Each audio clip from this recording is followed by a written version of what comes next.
My name is Edward Deci. I'm a motivational psychologist, and for the last 40 years or so, Richard Ryan and I have worked together to develop, test, refine, elaborate a theory of motivation, development, and wellness that we call self-determination theory. It is not only the two of us who've been working on it, of course. There are literally hundreds of psychologists from around the world who've participated in the process. Self-determination theory begins by making an important distinction. Most people who think about psychology think about it as a unitary concept. Namely, it's something that differs just in amount. How can I get someone more motivated to do something? How can I get that person less motivated to do something? Really, the focus is always on amount. But from the beginning, Ryan and I have believed that it was important to think about types of motivation rather than the amount of motivation. Our primary distinction is between what we call autonomous motivation and controlled motivation. Autonomous motivation describes or names what you're doing when you're feeling a full sense of willingness, volition, and choice. Whatever the activity is, if you're doing it with a real sense of interest, enjoyment, and value, then it's likely that you're autonomously motivated. In contrast is controlled motivation.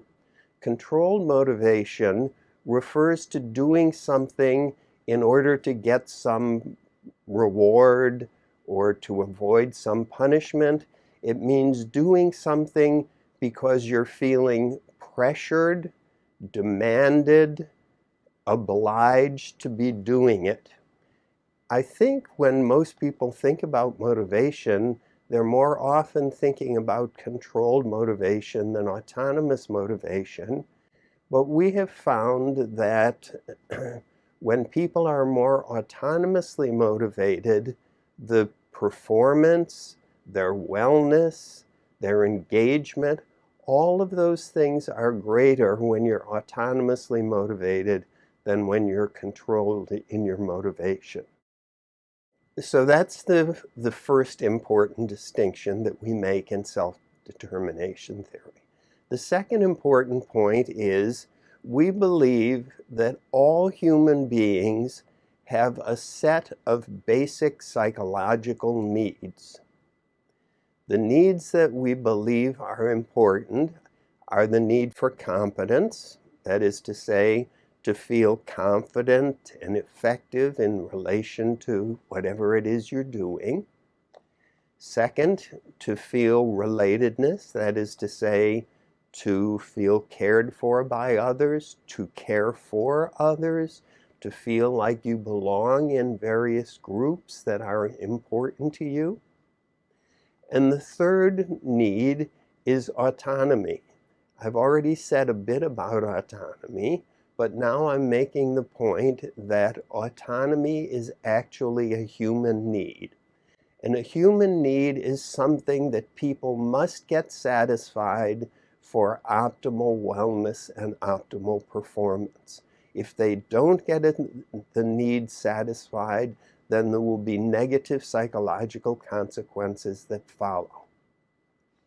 The concept of psychological needs being universal is an important one because it's what lets us know and understand what it is that will promote autonomous motivation.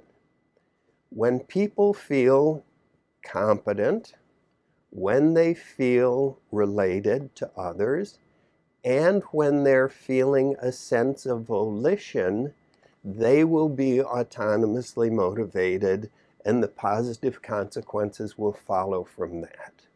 So the importance of this is that when you ask questions like, how do you promote effective motivation in the workplace or in schools or in healthcare clinics, wherever it is, whatever domain of life you're talking about, if you're interested in producing optimal outcomes, the way in which you can do that as a parent or a teacher or an employer, the way that you can do that is create the circumstances so that people who are learning or playing or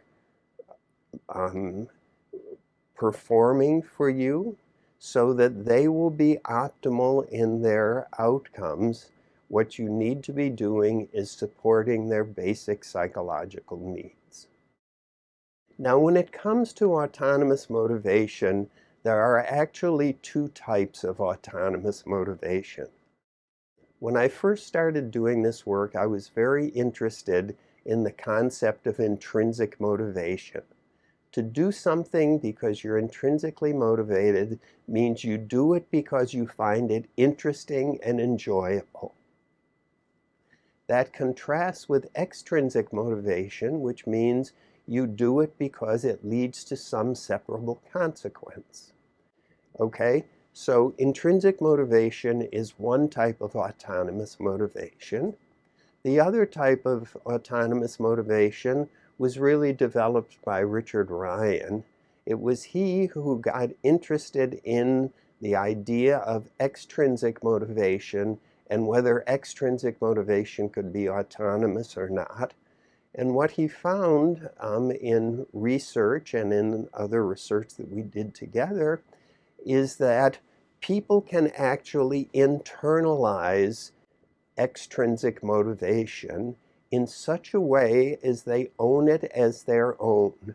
And when they do that, when they understand the value of the activity that may be rewarded or requested of them, when they do that and identify with the value of it and integrate it so that it's a part of themselves, they will be autonomously motivated, and the outcomes that you observe in such situations will be very positive.